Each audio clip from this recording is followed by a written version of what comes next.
Whenever you want. Hi, everyone. It's a great pleasure to introduce Denitza Denkova. She's an optical physicist by training, an engineer also, and she's passionate about pushing the development of new optical and technological approaches. She's currently a postdoc at the Bioengineering Institute in Catalonia, working on the bioengineering of reproductive health.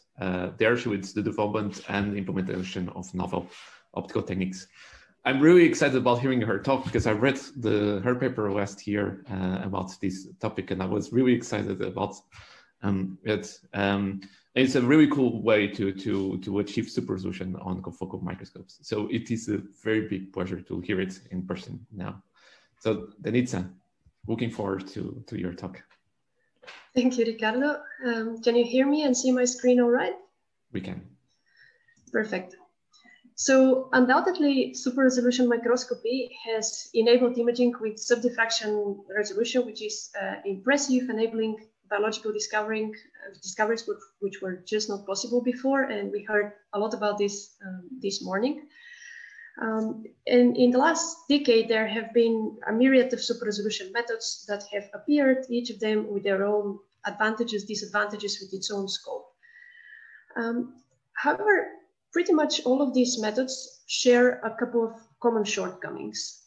They all require a purpose-built or bought setup, which is often quite expensive and complicated, and or image reconstruction algorithms, which often lead to artifacts. Most of these methods can achieve super resolution readily in lateral direction in plane, but achieving super resolution in the axial direction out of plane comes as an additional extra or complication. And to my knowledge, for all of these methods to improve the resolution, one needs to increase the photon budget. Instead, you need to crank up the laser power. In storm palm, you need to take more pictures. So that's a trend which is, of course, dangerous for biology. And last but not least, most of these methods work readily at visible wavelengths, but not that easy to operate at near-infrared wavelengths, where, of course, biologists are interested to work because of the less photo damage and deeper penetration depth. So what I'm going to talk about today is a different super resolution approach, which it doesn't necessarily aim to achieve the best possible super resolution ever, but it aims to make the super resolution methods much more accessible to a broader scope of labs and to overcome these limitations.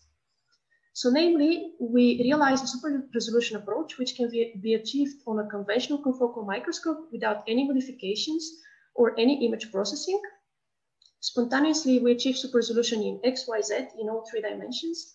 And quite uniquely, to improve the resolution, we actually reduce the photon budget. And the method is not limited to, but we show that it can work conveniently at near-infrared wavelengths. So to start with, I'll discuss the operating principle, then how do we realize that in practice, and where are we thinking of taking this method? So we said that we are based on a confocal microscope, so let's start from there. We know that in a confocal microscope, we have our laser beam focused to the best we can, which is a Gaussian-like profile with a full width at half maximum at about λ/2 in lateral direction. And we're scanning that beam over our fluorescent material, say a fluorescent molecule. Then we collect the fluorescence and we send it to a detector to form an image. Now, when we are scanning this beam over the fluorescent molecule, the fluorescence from the molecule is pretty much following the profile of our excitation beam. So if our excitation is diffraction limited, which it is in a confocal microscope, our emission is inevitably diffraction limited as well. Now, what I said is actually only true if the fluorescence of our material depends linearly on the excitation power. Now, this is the case in 99.9% of the cases when people are using confocal microscopes. So that's why by default, confocal microscopes are considered diffraction limited. But if for whatever reason your emission depends in a different fashion on the excitation power, then this does not hold anymore, and you can get different effects happening. Of course, the popular situation is if you would be saturating your emitters in imaging in sublinear regime, slope smaller than 1. Of course, you know that you're going to get some sort of a flat head in your picture, and your resolution is going to be worse than the diffraction limit, and obviously you don't want to be using this regime. But imagine that you do the opposite. Imagine that hypothetically, you can have a fluorescent nanoparticle which behaves the following way. When you start increasing the excitation power, initially the particle does not emit anything until you reach sort of a threshold, after which the particle suddenly erupts and starts emitting in a superlinear fashion with a slope bigger than 1. Now, if you do that, you're going to be having the opposite effect of the saturation. Effectively, your emission spot is going to shrink and it's going to be smaller than your excitation spot. So effectively, you're going to be imaging with super resolution. And we refer to this mechanism as superlinear excitation emission, or C microscopy. Now, the idea about this is not new. This has been floating around for quite a while, and there have been several groups which have tried to, which have published similar papers on the topic. However, what has turned out really difficult was to realize this method in practice. And the main reason for that is that it turned out very difficult to find emitters which have these excitation emission characteristics, let alone emitters which are convenient for biology. So that brings us to the next part of the talk, which is what do we suggest to use in practice and how do we do that? So what we suggest is to use a particular type of upconversion nanoparticles. These are a sort of glass particles, sodium yttrium fluoride matrix, doped with rare earth elements, in our case, ytterbium and thulium. And they have very interesting photophysics. So the ytterbium ions in the particles act as sensitizers. They absorb radiation at the near-infrared at 980 nanometers. And then they non-radiatively transfer that energy to a series of long-lived, almost equidistant energy levels in the thulium ions, which get sequentially excited. So eventually, the thulium can emit at different visible wavelengths, upconverting the radiation, and the emission which we're interested in is at 455 nanometers. So there are a bunch of other energy redistribution processes which are happening. The photophysics is quite interesting and quite complicated, but the bottom line is that this sort of sequential multi-photon absorption is what allows the emission at 455 nanometer to behave non-linearly with respect to the excitation power. So how does that look like in practice? This is an experimental excitation emission curve of a single nanoparticle. And you can see that we can achieve a superlinear slope of 6.2, which is definitely bigger than 1, actually about twice more than what was reported so far with respect to this approach. And we definitely expect, due to this high superlinearity, that the particles are going to be able to provide super resolution. So let's check that. Of course, the first thing to check is what is the diffraction limit of our setup. Keep in mind that we are imaging at 980 nanometers, so our diffraction limit experimentally and theoretically it's about 408 nanometers. Now, when we switch these linear particles that we use for the calibration, we image the upconversion nanoparticles. Our imaging resolution starts to depend on the excitation power. Of course, if we use high excitation power, we're going to be saturating the particles and our resolution is going to be worse than the diffraction limit. But more importantly, when we move the power, tune the power down and enter the superlinear regime, we can see that we get automatically super resolution imaging of these particles with resolution about twice better than the diffraction limit. Now, exactly the same logic holds for the vertical direction. In axial direction, this is about how the point spread function looks like. So the resolution is as expected about lambda, 980 nanometers. And again, when we image the particles in the superlinear regime, we achieve more than twice improvement of resolution. So we can definitely use these sort of particles for C microscopy, and then we refer to it as upconversion UC microscopy. So as a proof of principle, they work. And from here, the important point is, can we also use that in biology? So the good news here is that actually these particles have already entered the field of biology for a bunch of completely different reasons. Of course, they're not the most famous biological labels, but they have their place. What people realized in the last years is that these particles are quite photostable. They have low phototoxicity and they have tunable lifetimes. So they have been doing multiplexing both in the lifetime domain, in the time domain, and in the color domain. And additionally, of course, they can be imaged at the near infrared. So these particles have already been getting attention for these reasons, especially in the areas of optogenetics, where they have achieved imaging in live mouse brain and for targeted drug delivery. And there have been a myriad of different ways how to functionalize them and how to get them in biological systems. But of course, one of the big problems was how to image them with good resolution, because you excite them in the near infrared, right? So we think it's really valuable to add super resolution microscopy here where it's indeed quite needed. And what we wanted to check as a first trial here was that the method is still valid in a biological environment. So what you see here is confocal image at the diffraction limit of upconversion nanoparticles endocytosed in a neuronal cell. And now, when we just tune down the laser power, we entered into the UC superlinear regime, and you can see them getting resolved with better resolution, both in lateral and in axial direction. And here is a zoom in so that you can see that indeed we can resolve particles at this distance. So to sum this up, we realized a super resolution approach, which albeit is not achieving the best possible resolutions of STED or Storm or Palm, achieves resolutions which are comparable, for example, to Eriscan or to SIM, and offers a lot of convenience because it can be achieved on a conventional confocal microscope without any modifications, without image processing in X, Y, Z directions, and quite curiously, to improve the resolution, we reduce the photon budget. And of course, we realize that in the near infrared. And last but not least, I would like to say a few words on where we want to take the method from here. So one thing is, of course, it's a method which is quite easy to use, so we would like people to use it.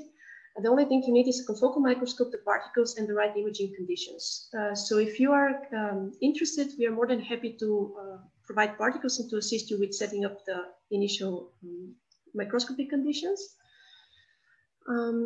Then there is a lot of interesting stuff happening in terms of photophysics, and we are working with some collaborators on optimizing the emitters. So finding different superlinear emitters and improving the superlinearity of the emitters which we have, which means getting higher resolution. So if you're interested to collaborate on that, let us know. We have also developed a quite interesting, quite useful theory, which can help compare completely different emitters in different situations. And last but not least, the UC microscopy is very straightforward to combine with other imaging modalities. So we just published a paper where we combine UC and STED microscopy. And essentially what we find is that we can achieve, in this combined mode, we can achieve better resolution at lower laser power compared to the STED only mode. And the same would hold for light sheet, for SIM, etc. So if you are using any of these modalities and are curious to try the combo, we're definitely interested to collaborate on that as well. So with that, I would like to thank the team which has helped to put this work together. Most of it was done at the Center for Nanoscale Biophotonics in Australia. And currently we are continuing to work on this in collaboration with my new group at the Institute of IBEC. Thank you very much. Excellent. Thank you, Denitza. I think you already have a couple of questions ready. So the first one is from Genaro Salverda. Great work. Would you say something about signal to noise ratio when decreasing the photon budget? Sorry, can I say something about? Could you say something about the signal to noise ratio when decreasing the photon budget? Yes, I think I have a spare slide for that. This is how the signal to noise ratio looks like, actually. Now, where you have to look is here. This is comparing the signal to noise ratio in the case of UC microscopy and different STED options. So definitely the signal to noise ratio gets lower, and you can see that. But for us, what was important to check was that when we start to get in the lower signal to noise ratio, we are still able to resolve particles, because what's dangerous there is if you're defining your resolution as the full-width half maximum and you're at bad signal to noise ratio, you can start losing the tail. So you may be overestimating your resolution. So what we wanted to do there basically was to show that we can indeed resolve particles there. So that's why we are showing that, yes, signal to noise ratio is obviously lower, but you can still dissolve particles at that distance. So the next question is from me. So how large are these particles, and what limitations do you get when trying to label biological samples? And as a follow-up of that, is there hope for lifestyle imaging? So the particles we are at the moment using are about 50 nanometers, but the new ones that we are going to get are about 10 nanometers. So definitely thing is that these particles are already explored a lot in other contexts. So people have tried to optimize the brightness a lot, the lifetime a lot, make them so that you can image faster, etc., but not necessarily in combination with the superlinearity. So that's something which was just not needed, so people haven't done it. So that's the work that we are doing in the future. But yes, there has been live imaging of these particles, and what I was showing here, this imaging of these optogenetics was actually done in the brain of a live mouse. So there are different ways to deal with that problem, but I think there is still a lot to be done there. Yes. So then we have a question from Jan Tonnensen. Nice talk. What is the threshold variability between particles of the same batch? What is the variability? I understand. What is the threshold variability between particles of the same batch? Oh, let me see if I had a slide for that. But basically, this is a slide where there are a couple of particles from the same batch. So you can see a little bit, several particles in the same field of view. So they have fairly good homogeneity. The good part is also and something which we're trying to tune at the moment is how long essentially is the superlinear slope, right? So what you want is to hold a superlinear slope in a small range of, well, in a fairly good range of powers, so that you have less variability. And that's something which we have improved by tuning the concentration of the doping in these particles. So in the initial particles we started with, that was quite sensitive. In these particles, we did higher doping, and we sort of enlarged this power range in which the particles hold superlinearity altogether as an ensemble. Question from Konstantin Levitsky. Hi, Denitza. Is it usable only in near infrared spectrum range, and why? Sorry, can you repeat the question? Of course. Is it only usable in near infrared spectra, and why? No, it's not that super resolution is only useful for the near infrared. It's just that first of all, historically, these particles were interesting for biologists because you can image in the near infrared, and they want to image in the near infrared because you can achieve deeper penetration depth there, and because the imaging is softer, so you cause less photo damage. So they want to use near infrared for that, but at the same time, at near infrared, your wavelength is longer, so your diffraction limit is bigger, so you have even more the problem of bad resolution than at visible wavelengths. So that's why we were focusing on providing a solution there where we thought was really needed. Excellent. Thank you, Denitza. It was a pleasure to host you. And we'll now move on to the next part, which will be the Meet the Speaker section, I believe. All right, catch you there.